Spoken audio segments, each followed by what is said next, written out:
What's up, Ragin Nation? How's it going? This is Alex Yu, and you're watching a Marvel edition of the Ragin Nation Show. This is just a web series where we talk about all things that matter to me in the world of Marvel films. This is episode number 45, and let's talk about Sony once again and what they're up to. Well, not a whole lot. As always, it's just rumors. Everything that has been talked about is just rumors. Nothing solid. I mean, we went from an all-female Spider-Man spin-off to bringing Gwen Stacy back to a Sinister Six film, which is actually the most solid out of all these crazy rumors. And now there's another rumor about having an Aunt May spin-off film without Peter Parker in it or any mention of Spider-Man. And apparently Aunt May is supposed to be some kind of spy in her younger years, kind of like the Agent Carter character in the upcoming Agent Carter series from Marvel. All right, what do you guys think about that? Doesn't that sound crazy? It's crazy because it's just a rumor, and apparently that rumor has just been debunked by Sony. But you know what? Something tells me that all these rumors that are coming out, where are they coming from?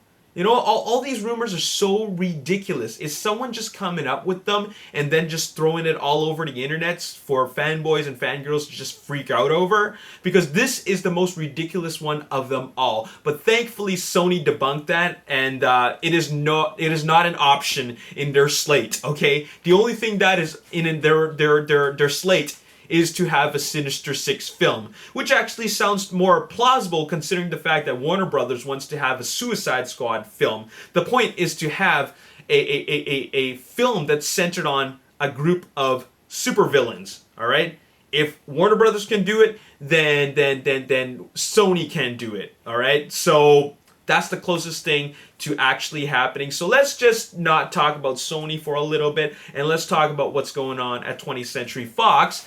And, well, the most confirmed news right now is that in X-Men Apocalypse, a few developments are going on with regards to the story. And what they're going to do is that, you know how in a lot of in the X-Men films, Wolverine is always on the forefront. I mean, he is the focus of these movies, all right? You always see him, except for X-Men First Class. But even when they made X-Men Days of Future Past, he was the character that once again was the focus, all right?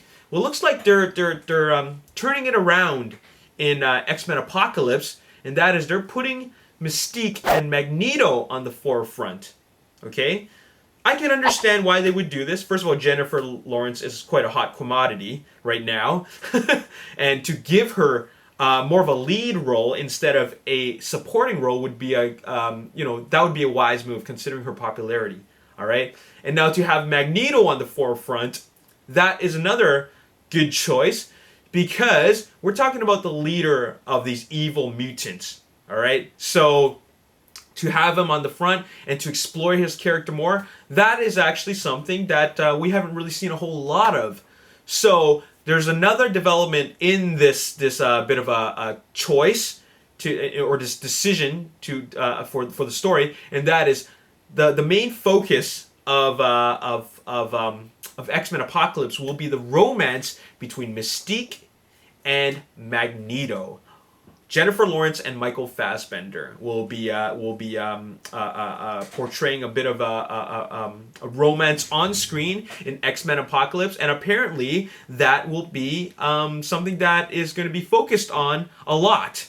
So there's going to be a bit of I guess it's going to be more of an emotional story, considering that if you do have a romance in the movie, there's got to be some sort of, I don't know, like rescuing or some kind of a sacrifice or something. So I'm sure it's to provide a more emotional aspect to the X-Men Apocalypse story, considering the fact that Apocalypse is supposed to be one crazy freaking villain. So it's going to be interesting to see where this goes. So that's what's going on with the X-Men franchise. Moving on, there is more news about the 20th Century Fox, and that is, of course, another franchise that they have going on, and that would be, of course, the Fantastic Four reboot.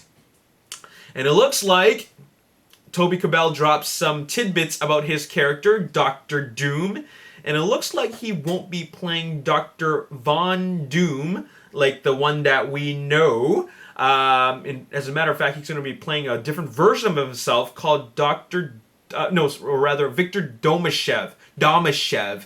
Okay? And now get this. This is kind of crazy. Okay?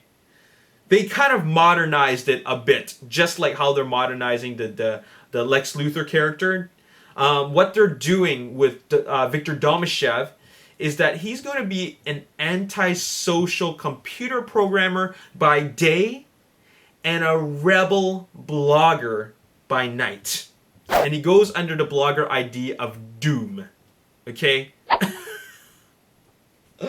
Oh my god. You know what? I don't think that this rebooted franchise is doomed or anything. I just find that this is something that is a very, very odd choice.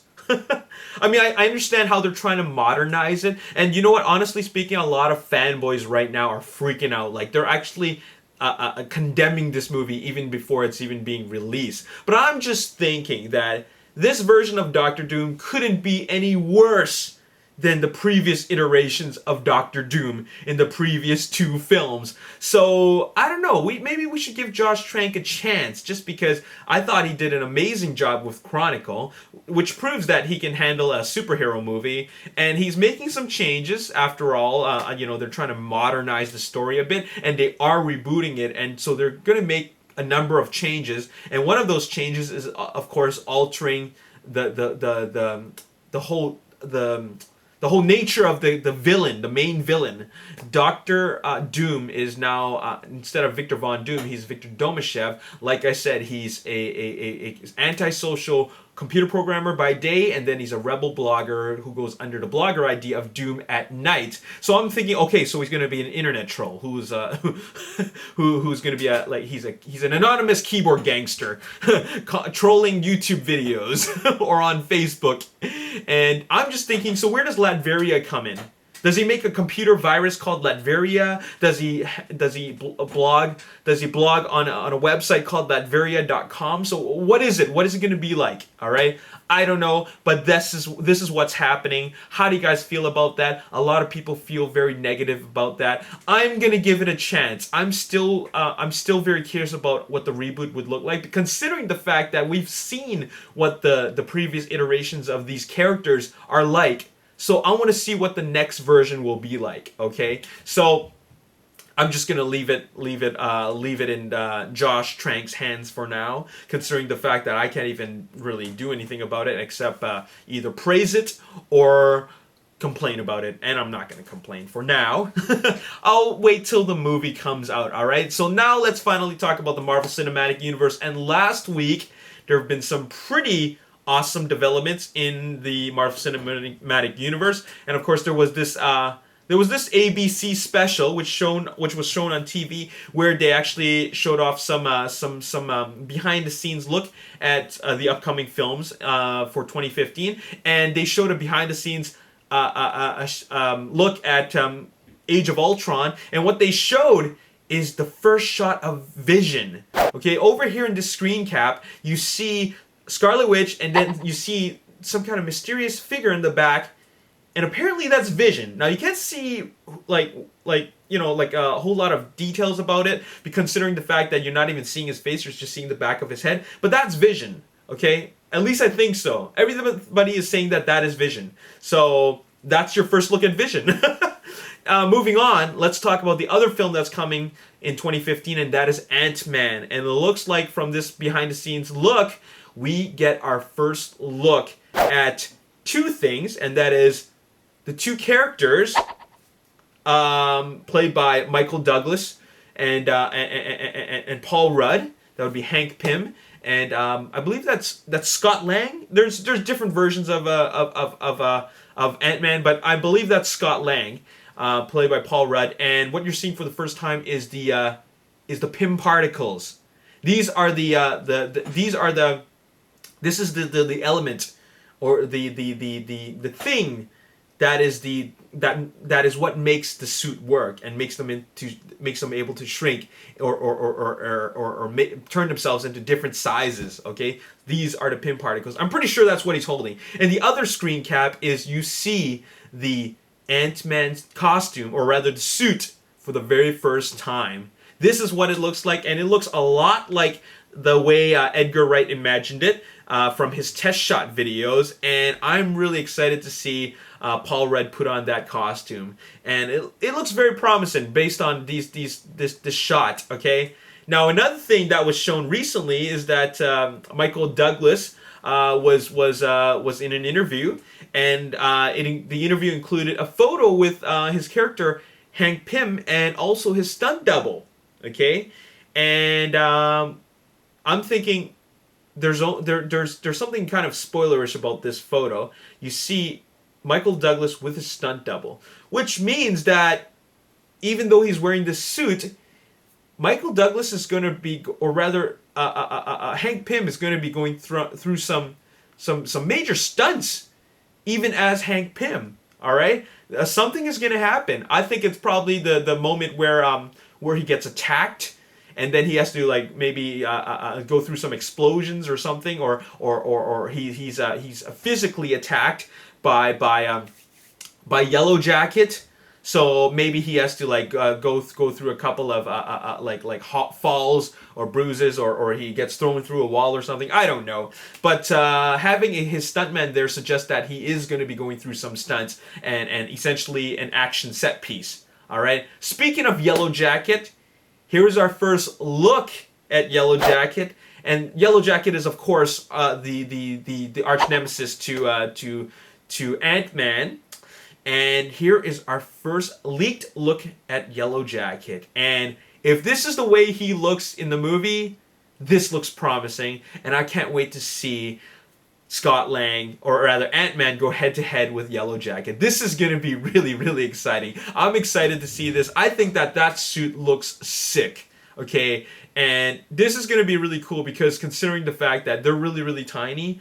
Okay, so it's going to be cool to see how this action takes place. I imagine Ant-Man being really, really small, running across like on top of a desk or some furniture, while Yellowjacket is flying around chasing after him, and it's just going to look really, really crazy considering the size of them. All right, so that's all I got to say in this video. That was quite a bit of Marvel updates for all the different studios that are offering films. Not so much from Sony though, it's all rumors. But anyways, what do you guys think about anything that I talked about? Let me know in the comment section below. As always, if you enjoyed this video, hit the like button, subscribe to the YouTube channel, like me on Facebook, The Ragin Nation. Also follow me on Twitter at Ragin Nation. My name is Alex. Thanks for watching. I'll see you next time. Peace. This is in negotiations. Will Smith is currently in negotiations to play Captain Boomerang. Now, there's no confirmation of